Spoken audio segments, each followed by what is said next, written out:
আসসালামু আলাইকুম। আমি এখন রান্না করতেছি মাসকলাই ডাল দিয়ে ইলিশ মাছের মাথা। কি যে মজা, এটা খাইতে একবার বানালেই বুঝবেন। মাসকলাই ডালের টেস্টের সাথে ইলিশ মাছের ফ্লেভার একদম আঙ্গুর চেটে খাবার মতো। খুবই সহজ রান্না, তো আসেন দেখি শুরু করা যাক। আমি একটা ফ্রাই প্যান গরম করে এর মধ্যে 1 কাপ মাসকলাই ডাল এটা একটু ভেজে নিব। হালকা করে একটু ভাজবো, আপনারা নাও ভেজেও দিতে পারেন। আমি এটা ভাজলাম কারণ হচ্ছে আমারটা অনেক দিন পুরানো ডাল, একটু ভেজে নিলে ভালো হয়, কি কোনো বাজে গন্ধ হবে না।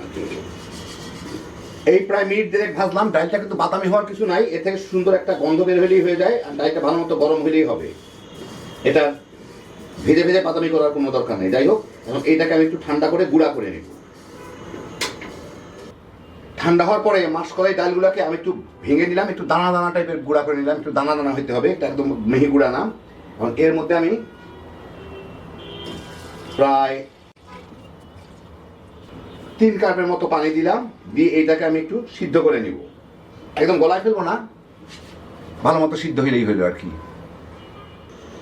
ডালটা ভালো মতো সিদ্ধ হয়ে গেছে, প্রায় গলে গলেই গেছে। অবশ্য গলাই ছিল, কারণ এটা হচ্ছে যে আমি তো গুঁড়া করে দিয়েছিলাম। এই দেখেন অল্প একটু দানা দানা আছে, যেগুলো বড় বড় দানা ছিল, কিন্তু পুরোটাই গলে গেছে, নরম হয়ে গেছে। এখন আমি চুলাটাকে বন্ধ করে মাছগুলাকে ভাজা শুরু করব, মাছের মাথাগুলাকে। আমি এখানে একটা কড়াইয়ে 1.5-2 টেবিল চামচ সয়াবিন তেল দিছি। এখন এখানে আমি 3টা ইলিশ মাছের মাথা নিছি, মাথাগুলাকে 2 টুকরা করে কেটে নিছি, মানে ঘাড়ের দিকটা একটা আর একদম মাথার দিক একটা আর কি। এর সাথে আমি একটু লবণ দিব, সামান্য একটু হলুদের গুঁড়া দিয়ে এটাকে আমি ভেজে নিব।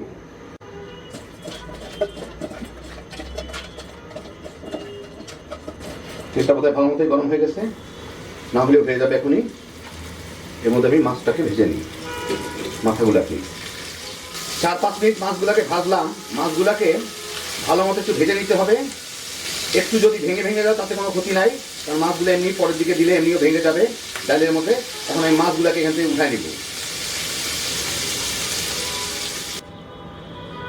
এখন আমি এই একই তেলে, দেখেন মাছ থেকে কিন্তু ভালো তেল বের হয়, এর মধ্যে আমি এখন দিয়ে দিচ্ছি। এইখানে হচ্ছে একটা পেঁয়াজ কুচি করা আছে, একটা রসুন কুচি আছে, আর সামান্য একটু আদা কুচি, ওটা দিয়ে আমি ভেজে নিব। এটাকে একটু, আদাটাকে খুব ফাইন করে কুচি করা হয়েছে। ধরেন সব রসুন কুচি 1 চা চামচ, আদা কুচি 1 চা চামচ, পেঁয়াজ হয়তো 1 টেবিল চামচ আর কি। একটু ভাজতে ভাজতেই এর মধ্যে আমি দিয়ে দিই 3টা শুকনা মরিচ, আধা চা চামচ আস্ত জিরা, আর 2টা তেজপাতা। জিরাটা আমি আস্ত দিয়েছি আধা চা চামচ, হয়তো দেখা যায় নাই, কিন্তু এখানে ছিল আর কি।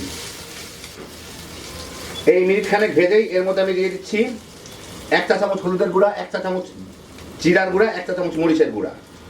হলুদের গুঁড়াটা একটু তেলের সাথে মিশিয়ে নিলে, একটু ভেজে নিলে কালারটা সুন্দর হয়। কয়টা কাঁচামরিচ, সাথে 2টা লাল মরিচও দিলাম, দেখতে ভালো লাগবে। এগুলোকে একটু নাড়াচাড়া করে নিই। এই মিনিট খানেক নাড়াচাড়া করে হলুদের কাঁচা গন্ধটা চলে গেলে এর মধ্যে আমি দিয়ে দিব এই ডালগুলা।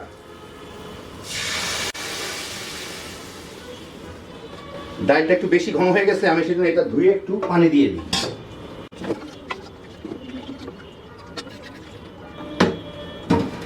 ভালো মতো একটু মিশাই দেই। আমি মাঝারি আছে ভাজতেছিলাম মাছটা, ঝট করে পুড়ে না যায়। এখন চুলার জালটা পুরো বাড়ায় দিলাম। এখন এর মধ্যে স্বাদ মতো লবণ দিয়ে দিতে হবে। লবণ দিয়ে একটু মিলাই খেয়ে দেখি, আগে টেস্টটা দেখি। হ্যাঁ, লবণ ঠিক আছে। এখন এর মধ্যে আমি দিয়ে দিব ভাজা মাছগুলা। তেল ঝোল যা আছে সব চেঁচে পুচে দিয়ে দিই, সবই ফ্লেভার, খুবই সুন্দর ফ্লেভার। ভালো মতো মিশাই এর সাথে, ভালো মতো মিশাই নিলাম। এখন এটাকে আমার ঢাকা দরকার নাই, এমনি আমি এটাকে কিছুক্ষণ জাল দিয়ে নিব। ফুটে ওঠার পরে 6-7 মিনিট জাল দিলাম। আমি চুলাটা এখন বন্ধ করে দেবো। এর মধ্যে আর কিছু দেওয়ার নাই, আর কিছু দিলেও ভালো লাগবে না, ইলিশ মাছের ফ্লেভারটা চলে যাবে। আপনাদের আমি গরমা গরম বেড়ে দেখাচ্ছি। আর মাছগুলা আস্ত থাকলেও ভালো, ভেঙে গেলেও ভালো, যে যেভাবে চান আর কি। তো এই দেখেন হলো আমার দারুণ মজার ইলিশ মাছের মাথা মাসকলাই ডাল দিয়ে রান্না।